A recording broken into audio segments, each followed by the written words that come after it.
Primary qualification আমার, তার উপরে না, হাই স্কুল বাদের দেওয়া যায়। এমনি যাই এখন যে মেট্রিক এলাকে বিদায় দিতে যদি মাঝে মাঝে দোয়া করতে যাই, কলেজ এলাকে একটু দোয়া দিতে যাই, তাই ছিল ভর্তি যাই নিয়ে কোনোদিন।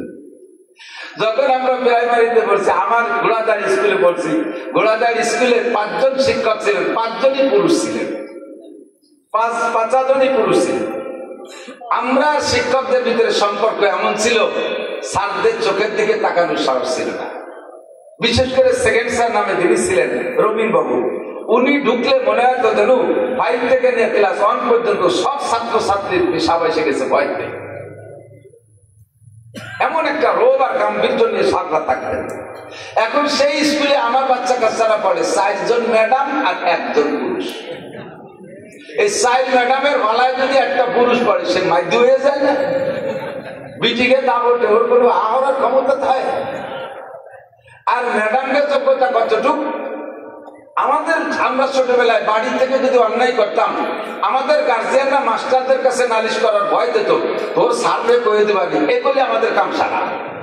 আর এখন ফুলা মানে স্কুলে আকাম করে, সে জায়গায় কিছু করতে পারে না, তারা যায় গার্জিয়ান, আমার চাল হয়ে যাচ্ছে, আমার মাইয়ে হয়ে যাচ্ছে, আমার উন্না কেটে নিয়ে গেছে, সেদিন আমার বিস্কুট খেয়ে খাই বেলাইতেছে, এই ভ্যান ভ্যানানি শুরু হয়েছে। কতক্ষণ নারীদেরকে আল্লাহ তাআলা ওকাজের জন্য বানাই নাই, তাদের বানানোর উদ্দেশ্য কি? ইয়া নিসা আন-নবী লাস্তুন্না কাআহাদিন মিনান নিসা ইন ইত্তাকাইতুন্না ফালা তাখদা'না বিল কওলি ফায়াতমা আল্লাযী ফী কলবিহি মারাদুন ওয়া কুলনা কওলান মা'রুফা ওয়া কারনা ফী বুয়ুতিকুন্না ওয়া লা তাবাররাজনা তাবাররুজাল জাহিলিয়াতিল উলা। মহিলা, তুমি আওয়াজ তোমার পর্দায় রেখে সর্বদা, গানের মেলায় আসর করে হইও না তুমি বেপরদা, কাউন্সিলে আসর করে হইও না তুমি বেপরদা, হাট বাজারে আসর করে হইও না তুমি বেপরদা। মহিলারা হাট করে করে করে সুবহানাল্লাহ। আপনাদের রাজপাটের হাটে তো কোনো মহিলা বাজার করতে আসে, কিছুদিন পর পুরুষ মাইনাস হয়ে যাবে। মহিলারা বলবে পুরুষরা কি বেহায়া, হাটে শুনিয়েছে। 2-1 জন যদি হাটে যান, তাহলে বিটিরা আপনাকে জিজ্ঞাসা করে পুরুষরা কি বেহায়া, হাটে শুনিয়েছে বিটা মানুষ, তাও বোরকা ছাড়া আছে, আপনাকে খেপাবে ভেঙ্গাবে। পুরুষরা কি বেহায়া, বোরকা ছাড়া 5 মাসের হাটে শুনিয়েছে, 8 ওনাকে দখলে, যার কায়দা কিনা কথা ভাবে। পুরুষরা বাজার করে, তাদের সহায় যায় না, ই ঘোড়াটি কিনে নিয়েছে, বসা মাছ খুঁজে বাস, তোমার মাছ তুমি কিনে খাও, এই করে করে বাড়ায় দিচ্ছে। নবী পাক কেন বলেছেন? আমার বোঝার বিষয় দোস্ত, মাথা লাগাইলে বুঝবেন নবী পাকের কথার মধ্যে জাতির কল্যাণ আছে। নবীর কথা বাদ দিয়ে যখন ওভারটেক করে নিজেরা সংবিধান তৈরি করা শুরু করছেন, তখন তো এই মানব জাতির পতন শুরু হয়েছে। মানবতা বুদ্ধি নাই। নবী পাক বলেন, ওই ব্যাখ্যা দিয়ে আমার দায়িত্ব না, আমার অল্প দিনের নবুয়তি হায়াত, মাত্র 23 বছর আমি নবুয়তি করেছি, গোটা দুনিয়া ঘুরে আমার বলার সময় হয় নাই, সমস্ত জাতিকে তার ভাষা দিয়ে আমারে বুঝিয়ে দেওয়ার সময় হয় নাই। আল্লাহ পাক আমাকে আরবি বানাইছে, আরবি ভাষায় আমি সংবিধান দিয়ে গেলাম, আরবি ভাষায় আমি সূত্র বলে গেলাম, এর ভিতরে ব্যাখ্যা করে তুমি ডুবাই দেখো। আমার নবী বলেছেন, দাড়ি রাখো পুরুষরা, দাড়ি রাখো পুরুষরা, দাড়ি রাখা ওয়াজিব, লম্বা দাড়ি রাখো, ছোট করো, দাড়িরে বড় করো। এর ভিতরে কি কি লাভ আছে এইটা বলার সময় আমার নাই। একদিন তোমরা প্রযুক্তি দিয়ে গবেষণা করে বিজ্ঞান কাটাইয়া এই দাড়ির ফায়দা তোমরা খুঁজে বের করবা। ইদানিং কালে মেডিকেল সায়েন্সের বিজ্ঞানীরা আবিষ্কার করেছে, দাড়ি কাটবেন যত বেশি, দাড়ি পাকবে তত তাড়াতাড়ি। মাথার চুলের উপর দিয়ে উপরেও কাটি, সাইডেও কাটি, বলেন তো কোন জায়গার চুল আগে পাকে? এই সাইডের চুল আগে পাকে, কারণ এই জায়গায় বেলেট খুর লাগছে বেশি, ও মাইক খাইছে বেশি, মাইকের ঠেলেও পাইয়ে গেছে, অকালে বুড়ো হয়ে গেছে। দাড়ি কাটবেন যত বেশি, পাকবে তত বেশি। 2 নম্বরে দাড়ি কাটলে এর প্রভাব কত দূর যায়? দাড়ি যত বেশি কাটবেন, চোখের পাওয়ার তত বেশি তাড়াতাড়ি নষ্ট হবে। দাড়ি যত বেশি কাটবেন আভ্যন্তরীণ মাইল কাটবেন, সেক্স পাওয়ারের উপর পর্যন্ত হস্তক্ষেপ চলে, যৌন ক্ষমতা দুর্বল হয়ে যায় ধীরে ধীরে। দাড়ি বেশি কাটলে ডায়াবেটিস তাড়াতাড়ি হয়, দাড়ি বেশি কাটলে গনোরিয়া হয়, দাড়ি বেশি কাটলে গণ পেশাব হয়, ইত্যাদি ইত্যাদি সমস্যা সব দাড়ির মধ্যে রয়েছে।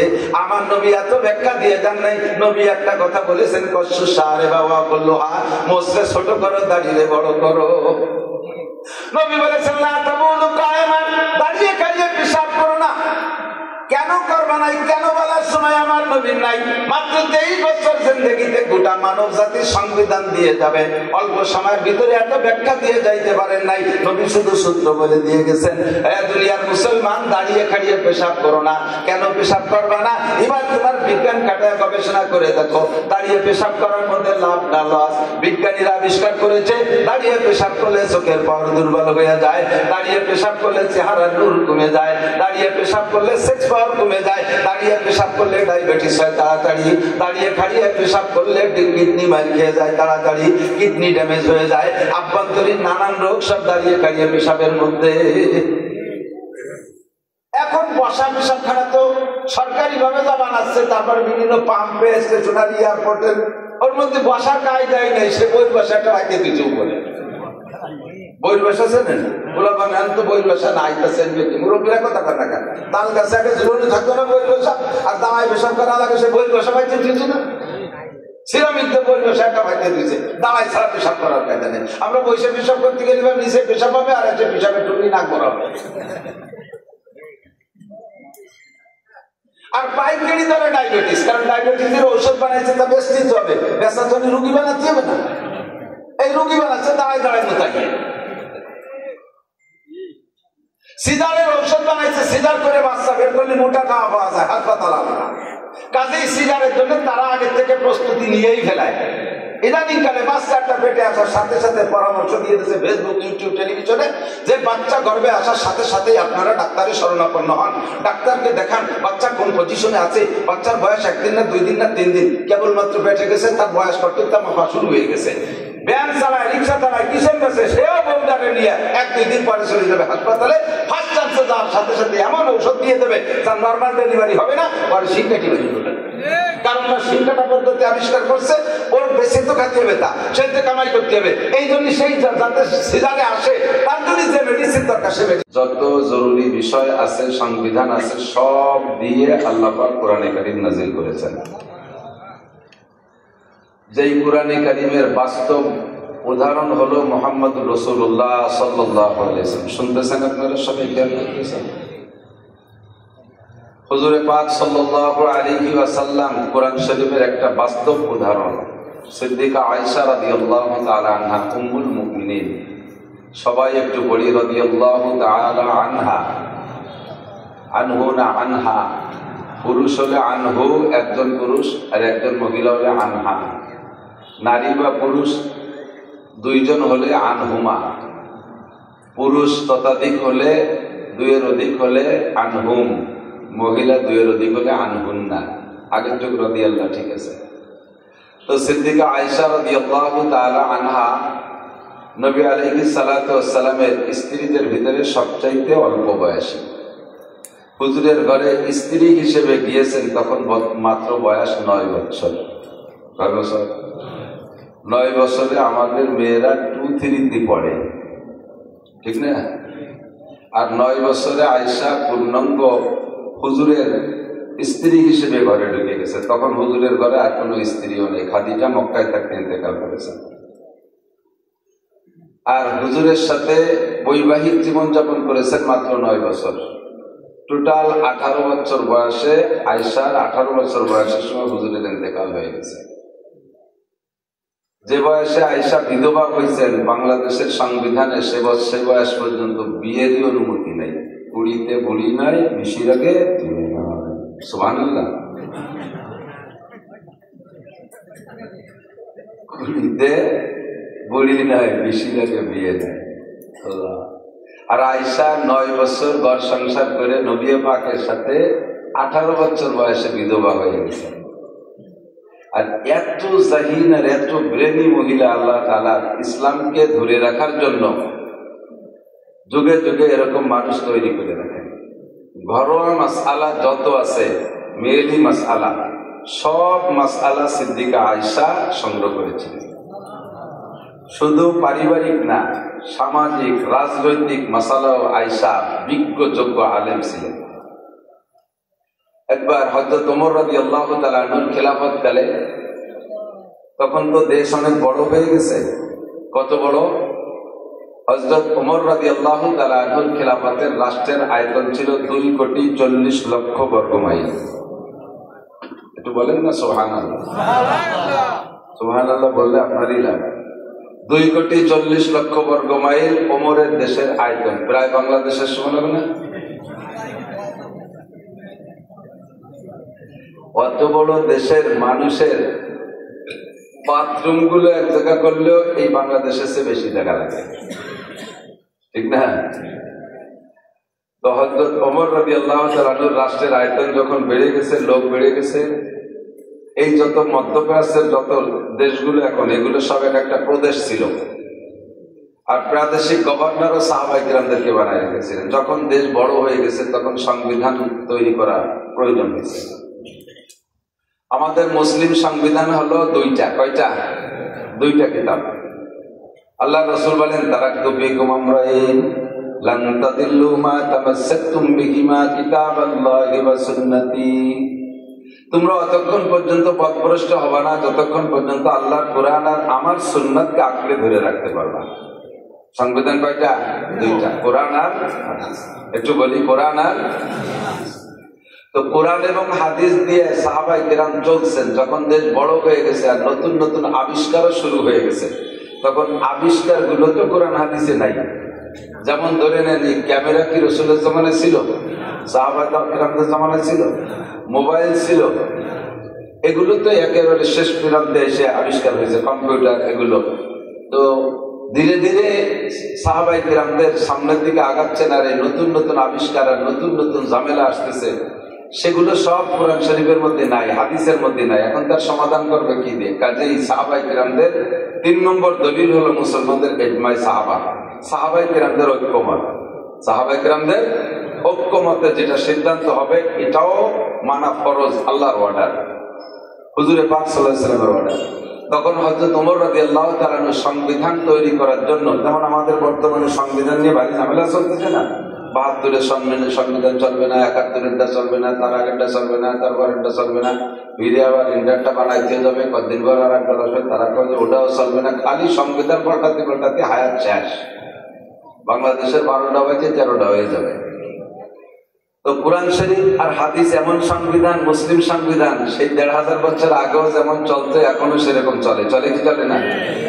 কোরআন শরীফের সংবিধান সেই কালে সেই মূর্খদের মধ্যে নাজিল হয়েছে, যে সময় বলা চলে যে প্রযুক্তির কিছুই ছিল না। সে সময় কোরআনের আদর্শ যেমন গ্রহণযোগ্যতা রাখতো, এখনো হুবহু একই রকম রাখে। সে সময় তেলাওয়াত যেমন লাগতো, এখনো তেলাওয়াত এরকম লাগে। লাগে কি লাগে না? কোরআন শরীফের কোন একটা আয়াতকে কি পাল্টানোর প্রয়োজন বলে মনে হয় নাকি?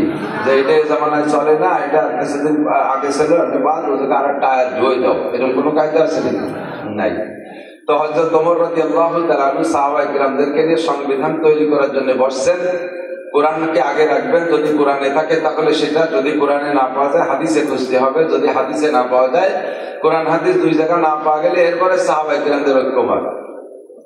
তো সাহাবায়ে কেরামরা বিভিন্ন নীতির উপরে সংবিধান তৈরি করছেন। লাস্টে এসে ঠেকছে শিক্ষানীতি। কি নীতি? শিক্ষানীতির উপরে সংবিধান তৈরি হবে। তো সাহাবায়ে কেরাম খুঁজলেন কোরআন শরীফের ভিতরে, হ্যাঁ বলা হয়েছে লেখাপড়া করতে হবে। আল্লাহ পাক বলেন, ইয়ারফাকুল হালিয়াস্তাবিল্লাযীনা ইয়ালামুনা ওয়াল্লাযীনা লা ইয়ালামুন।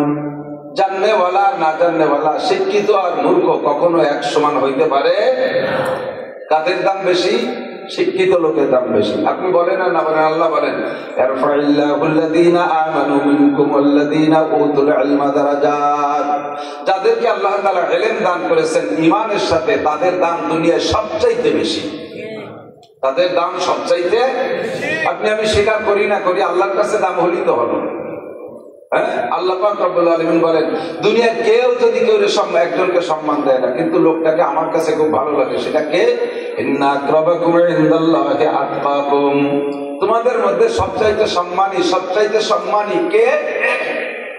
আমরা বলবো সবচেয়ে সম্মানী বর্তমানে প্রধান উপদেষ্টা, তারপরে স্বরাষ্ট্র উপদেষ্টা, এরপরে পররাষ্ট্র উপদেষ্টা, এরপরে উপদেষ্টা মন্ডলী, এরপরে সচিবরা, এরপরে সহকারী সচিবরা, এরপরে নামে এসে ডিসি সাহেবরা, এরপরে টিউনো সাহেবরা আমাদের কাছে সম্মানী। কিন্তু এগুলো যদি নামাজ কালাম না পড়ে, শরীয়ত না মানে, আল্লাহর কাছে ওকে 5 পাইলেও দাম নাই, ফুটো পাইলেও দাম নাই। কথা বল, ওগুলো যদি ইমান না থাকে ওদের ফুটো পাইলেও দাম নাই। ফুটো পাইছে না মুরব্বী আছে না, আগেরা বলে ভুটো ভাইয়া করে তোর ভাই ছিল না, ভুটো ভাইসা ভুটো ভাইয়ের দাম তাও আল্লাহর কাছে না। কিন্তু এই সমাজে একটা লোক চরম পরিত লোক, তারে কেউ কোনো জায়গা ডাকে না। সমাজের যদি 99 জন ডাক পায় আর একজন বাদ যায়, তাহলে ওই বাদ যাওয়ার মধ্যে ওই লোকটা গরিব মানুষ, ফকির, ভিক্ষা করে, কোনো জায়গা ডাক পায় না। বরযাত্রী পাইকারি ধরে চলে যায়, তবু ওরে দিয়ে যায়। এমন একটা পরিত্যক্ত লোক। এই লোকটা পাক্কা ইমানদার, 4 পয়সা হারাম, 1 পয়সা হারাম খায় না, বুঝে শুনে সগীরা কবিরা গুনাহ করে না, 5 ওয়াক্ত নিয়মিত নামাজ পড়ে, শেষ রাত্রে উঠে তাহাজ্জুদ পড়ে, ফজর বাদ 2.5 ঘন্টা দাওয়াতের মেহনত করে, আধা ঘন্টা তেলাওয়াত করে, 1 পয়সা হারাম ভক্ষণ করে না, কাউকে একটা গালিগালাজ করে না, আল্লাহকে 24 ঘন্টা ভয় করে চলে। আল্লাহ পাক বলেন সারা পৃথিবীর উপদেষ্টা, সারা পৃথিবীর সচিব, সারা পৃথিবীর প্রফেসর, কি বলা হয়, প্রেসিডেন্ট, প্রধানমন্ত্রী, সারা বিশ্বের সমস্ত বেঈমান বড় বড় অফিসারকে এক পাল্লায় রাখবা, আর এই যে ফকির মানুষটারা আর এক পাল্লায় রাখবা, এর ওজন হয়ে যাবে আকাশ পাতালের পার্থক্য। সবার চাইতে এই লোকটার দাম বেশি। তোমাদের মধ্যে সবচেয়ে দামি যাদের আল্লাহর ভয় যত বেশি, ঠিক না? আল্লাহু আকবার। হযরত ওমর ইবনে খাত্তাব রাদিয়াল্লাহু তাআলা আনহু সাহাবায়ে কিরামদের সাথে তো তুলনা চলে না কারো। তাদের ভিতরে তাকওয়া, খোদাবিদিতের কোনো অভাব ছিল? শিক্ষা নীতি নিয়ে আলোচনা করতে যাই কোরআনে খুঁজে পাই নাই। কোরআনের ভিতরে বলা হয়েছে শিক্ষা বড় দামি জিনিস, যারা শিক্ষিত তারা দামি, কিন্তু কতটুকু করতে হবে তা বলা হয়নি। হাদিসের ভিতরে আসছে, হুজুর বলেন অনেক শিক্ষার কথা আসছে। হুজুর বলেন খায়রুকুম মান তাআল্লামাল কুরআনা ওয়া আল্লামা, তোমাদের মধ্যে সবচাইতে দামি ওই ব্যক্তি যে কোরআন পড়ে আর কোরআন পড়ায়, কোরআন শিক্ষা দেয়, কোরআন শিক্ষা নেয়। এই লোকটা সবচেয়ে দামি। বলেন এই লোকটা, কথা কয় না, এই লোকটা। আমরা অবশ্যই জায়গা বলতে যাই অনেক একটা বলে, হাদিসে কয় সবচেয়ে দামি যে কোরআন পড়ে আর যে কোরআন পড়ায়, কিন্তু আমরা বলি সবচেয়ে দামি যে কোরআন পড়ে আর কোরআন পড়ায়, তার চেয়ে দামি ডিসি। সবচেয়ে ভালো যে কোরআন পড়ে আর কোরআন পড়ায়, তার চেয়ে ভালো এসপি। দুনিয়ার কে কতটুকু ভালো বিভিন্ন সময় যাচাই বাছাই হয়, সময় সময় ধরা পড়ে যায়, বলা তো মুশকিল, বললাম না। আল্লাহ পাক রব্বুল আলামিন নবী পাক বলেছেন সবচাইতে ভালো, সবচেয়ে দামি ওই ব্যক্তি যে কোরআন পড়ে আর কোরআন পড়ায়। আপনি মাস্টার কোরআন পড়েন, দামি হয়ে যান, এটা হুজুর বলে নাই। সবচেয়ে ভালো ওই হাফেজ, সবচেয়ে ভালো ওই মাওলানা, সবচেয়ে ভালো মাওলানা নাসির, সবচেয়ে ভালো শামসুল্লাহ ফরিদী, আল্লাহ নাম বলে নাই। এনিম্যান এভরিবডি, প্রত্যেকটা মানুষ, আপনি স্টুডেন্ট, কলেজের ছাত্র, কোরআন পড়েন, আপনি দামি হয়ে যাবেন।